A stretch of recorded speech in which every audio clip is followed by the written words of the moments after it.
মুখোশ পরা এই মেয়েটিকে কখনোই বিরক্ত করতে যেও না। সে যখন কথা বলে তখনও মাথা নিচু করে খুব শান্তভাবে কথা বলে, আর যদি কেউ তাকে একটা ভালোবাসার আলিঙ্গন না দেয় তাহলে কিন্তু সাবধান। একদিন মায়ের সঙ্গে সে নতুন একটি স্কুলে ভর্তি হতে আসে। মা দ্রুত মেয়েটির ক্লাস টিচারের সঙ্গে দেখা করেন।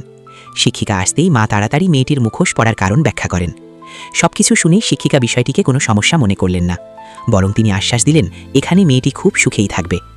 কিন্তু মেয়েটি ক্লাসে ঢুকতেই হঠাৎ সবাই জোরে হেসে ওঠে। এতে সে আরও ভয় পেয়ে যায় ও অস্বস্তিতে পড়ে।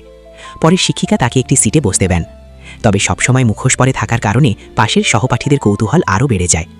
হঠাৎ এক দুষ্টু ছেলে পেছন থেকে দুষ্টুমি করে মেয়েটির মুখোশ খুলে ফেলে। মুহূর্তেই সবার সামনে মেয়েটির মুখ প্রকাশ পেয়ে যায়। ভয়ে সে দ্রুত নিজের মুখ চেপে ধরে, কিন্তু তখনই অবাক করা একটি ঘটনা ঘটে। তার পাশের এক সহপাঠী নিজের মুখে একটি গোল দাগ এঁকে ফেলে। মেয়েটি অবাক হয়ে তাকিয়ে থাকে। এরপর পুরো ক্লাসের সবাই নিজেদের মুখে একইভাবে গোল দাগ আঁকে।